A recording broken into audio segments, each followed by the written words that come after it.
I was brought up in taffeta dresses and taught to be pretty and precious, spending my playtime with plastic princesses who all had those bodies just utterly ludicrous. Minuscule waists and huge boobs, and it's all nippleless and no pubes and no creases. I mean, Jesus, it's pretty confusing, especially at 6. In that fairy tale world, all the girls end up happy ever after, wooing their knights in shining armor.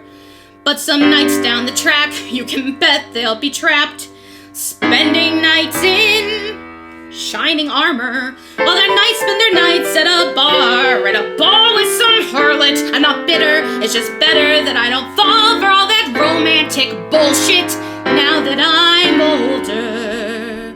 Although I don't mind the thought of being tossed over a shoulder and being trotted off to some mansion by some ruggedly handsome man in a fireman helmet and have him just use me for sex. As I say, it's a little complex.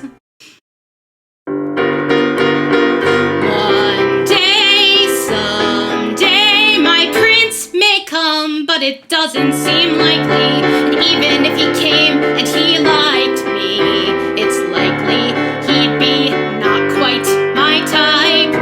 One day they say he'll come riding up on the back of a horse. But of course, I'm allergic to horses. How will I tell him? He'll just have to sell him. With a girl, I remember her well. She was pretty smart and pretty as hell. Her folks had a farm, but she wouldn't stay, of course. She wanted Prince Charming, so she went to LA, of course. Managed to seduce some famous actor or producer. Checked up in a house on the hill with a cat and a juicer and a fancy car and a tennis court. But the guy wasn't quite the catch she thought she caught.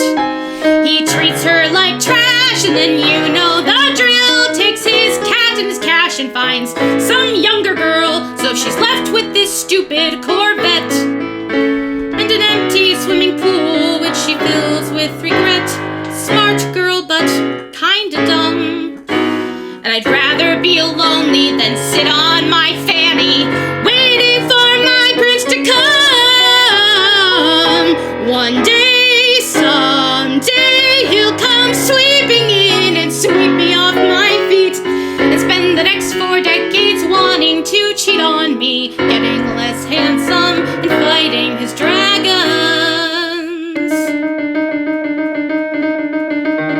He'd know what to wear, he'd have a full head of hair, and his eyes would be brown or blue or green, well, I don't care. And his body would be toned with those pecs like you get at the gym. But he won't spend all his time at the gym, and he'll love reading books. He'll be an excellent cook. He'll be good looking but not too aware of his looks. He'll be tender but tough, and smart but not smug, and attentive but not fawning, and he'll smell good in the morning, and he'll dance. And like hiking and baking and biking, I'm not picky, I just ask that he likes me and I like him. And I'd rather be alone if the only other option is to come and settle down with some condescending clown with some great rating from some dating service, some self-professing Mr. Perfect, another narcissistic legend made $1 million out of hedge funds, another sexually ineffectual, self-obsessing metrosexual, pseudo-intellectual, getting drunk and existential. Every time the Red Sox lose a game, it happens, get over it. Thanks, but perhaps some